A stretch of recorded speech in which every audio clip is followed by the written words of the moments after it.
En el apartado de gramática del tema 4 vamos a estudiar el verbo. Vamos a estudiar el verbo como núcleo del grupo verbal. Vamos a aprender a distinguir la raíz o lexema de las desinencias o morfemas flexivos. Vamos a recorrer toda la información gramatical que nos transmite el verbo a través de su desinencia. Vamos a repasar las formas no personales del verbo. Vamos a ver una clasificación de los verbos. Y por último, aprenderemos los usos especiales que se hacen de los tiempos verbales en determinados contextos. La función principal del verbo es la del núcleo del grupo verbal, constituyendo el predicado de la oración. Al núcleo, que es el verbo, le acompañan una serie de complementos, o le pueden acompañar una serie de complementos que iremos repasando a lo largo de este curso. El atributo, el complemento agente, el complemento directo, el complemento indirecto, el predicativo, el complemento de régimen o el complemento circunstancial. El verbo es una categoría gramatical que sirve para indicar una acción, mayoritariamente, y en algunos casos existencia o estado, como el verbo ser o estar. Pero el verbo se caracteriza desde el punto de vista morfológico por el gran número de morfemas flexivos que posee. Es la palabra más variable, el tipo de palabra más variable. De hecho, a todas las variaciones en las que se puede expresar un verbo se le denomina conjugación. Una forma verbal se compone de una raíz o lexema y unas desinencias o morfemas flexivos. La raíz aporta la información principal, la información léxica, y la desinencia la información gramatical. La raíz es la parte que no cambia, salvo que sea un verbo irregular, y la desinencia es la que van variando en cada una de las formas verbales. ¿Cómo reconocemos la raíz de un verbo? El mejor sistema es acudir a su infinitivo y quitar la terminación ar, er o ir. Lo que nos quede, eso será su lexema, su raíz. Así, por ejemplo, en la forma amarías, si vamos al infinitivo amar y le quitamos la terminación ar, nos queda que el lexema es am y las desinencias amarías. Harías, perdón. La primera información gramatical que nos aporta la desinencia verbal es la persona y el número. Nos indica si el que realiza la acción que expresa el verbo es una primera, segunda o tercera persona, si está en singular o en plural. La primera persona es la que habla, la segunda la que escucha y la tercera de la que se habla. El verbo también aporta la información acerca del tiempo, de manera que las formas están en pasado o pretérito, en presente o en futuro. Las formas verbales se clasifican en tres modos: indicativo, subjuntivo e imperativo, que están relacionados con las modalidades en las que se puede expresar un enunciado, según la actitud del que habla. Así, la acción se considera objetivamente real y la expresamos en indicativo. Si la consideramos como posible, deseable, la expresamos en subjuntivo. Y si se trata de una orden o un ruego, utilizamos el imperativo. El aspecto es otra información gramatical que aportan las formas verbales. Hay dos tipos de aspecto, el perfecto o perfectivo y el imperfecto o imperfectivo. La diferencia estriba en que el aspecto perfectivo expresa el final de la acción y el imperfectivo, al contrario, no expresa si la acción se ha terminado o no. En el aspecto perfectivo están todas las formas compuestas del verbo más el pretérito perfecto simple. Y en el aspecto imperfectivo se clasifican todas las formas simples salvo el pretérito perfecto simple. Los verbos se conjugan, se flexionan siguiendo tres modelos, tres conjugaciones. La primera conjugación es la de los verbos terminados en infinitivo en ar. La segunda, los que en infinitivo terminan en er. Y la tercera conjugación, los que en infinitivo terminan en ir. Los verbos que sirven como ejemplos normalmente del modelo de estas conjugaciones son amar, temer y servir.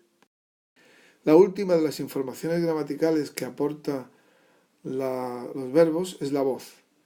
La voz activa indica que el sujeto es el que realiza la acción del verbo y la voz pasiva indica que el sujeto no es el que realiza, sino el que padece la acción del verbo. Por ejemplo, la policía multa al conductor. Multa está en voz activa, ya que el policía, que es el sujeto de multa, realiza la acción de multar. Sin embargo, el conductor es multado por el policía. El verbo, el sujeto, el conductor, es el que padece la acción del verbo, es multado. La voz pasiva se forma siempre con el verbo ser más el participio. Vamos a aprender también una tipología de verbos. La primera distinción que podemos hacer son los verbos regulares e irregulares, o sea, aquellos que siguen o que no siguen el modelo de la conjugación. Hay cuatro tipos de irregularidades. Si el verbo es irregular en el presente de indicativo, también lo será en el presente de subjuntivo y en el imperativo. Si el verbo es irregular en el pretérito perfecto simple, también lo será en el pretérito imperfecto de subjuntivo. Si el verbo es irregular en el futuro simple de indicativo, pues también lo será en el condicional simple. Por eso no tenemos que hacer una revisión de todas las formas. Mirando solo el presente de indicativo, el pretérito perfecto simple y el futuro, veremos si es o no es y en qué formas es irregular un verbo. Hay un cuarto grupo de verbos que presentan los participios irregulares. Los más usuales son abierto, escrito, puesto, roto, visto, vuelto, dicho y hecho. Hay otra serie de verbos que tienen un participio irregular y otro irregular. Normalmente, para el participio elegido para las formas compuestas es el regular. Así, por ejemplo, elegido y electo, imprimido e impreso, proveído e provisto, bendecido y bendito, freído y frito, prendido y preso. Una segunda clasificación de los verbos es la distinción entre verbos copulativos y verbos predicativos.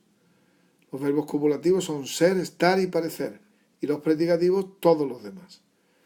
La característica de los verbos copulativos es que no predican nada del sujeto al que les acompaña, el sujeto de ese verbo, sino que simplemente lo unen al sujeto con el complemento llamado atributo. Sirven de vínculo de unión, pero casi no tienen significado en sí mismos.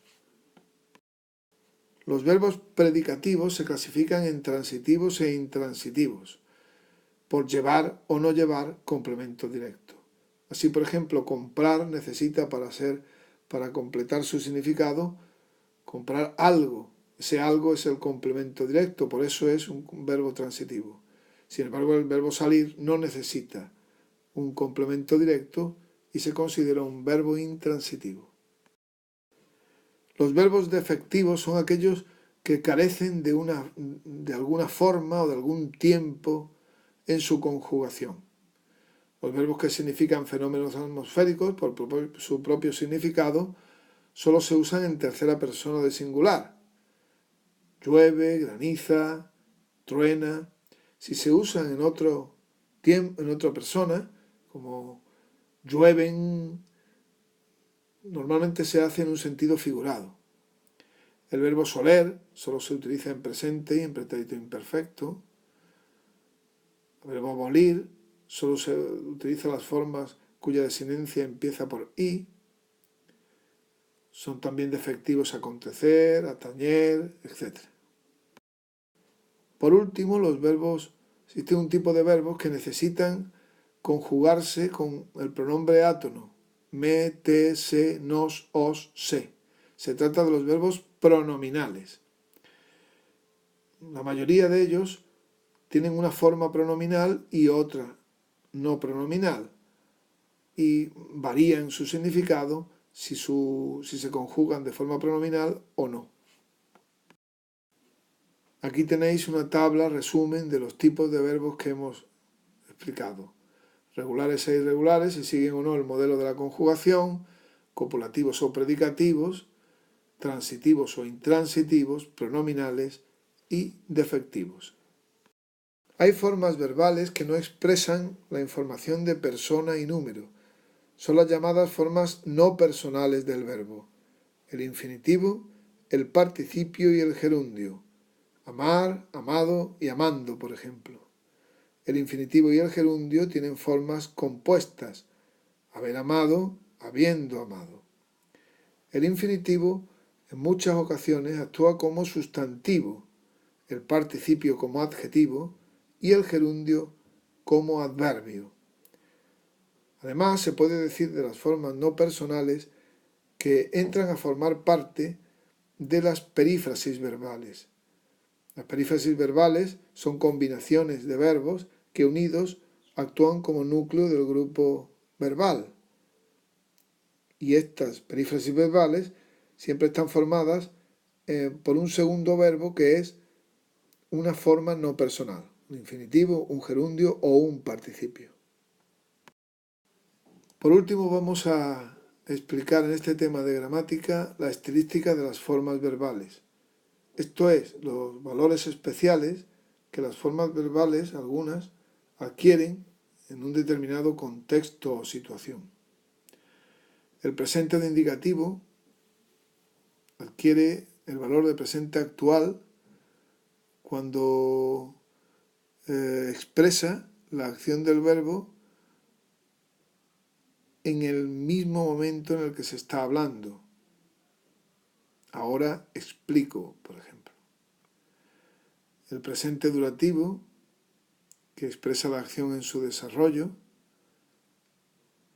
Estoy explicando. El presente habitual, que indica una acción que se repite regularmente. Explico la gramática de cada tema. El presente atemporal o gnómico, 2 y 2 son 4, son verdades, son afirmaciones que están fuera del tiempo, del presente, del pasado y del futuro. Presente histórico, la segunda parte del Quijote se publica en 1615, cuando utiliza el presente con valor de pasado. El presente por futuro, el próximo miércoles visitamos a la abuela.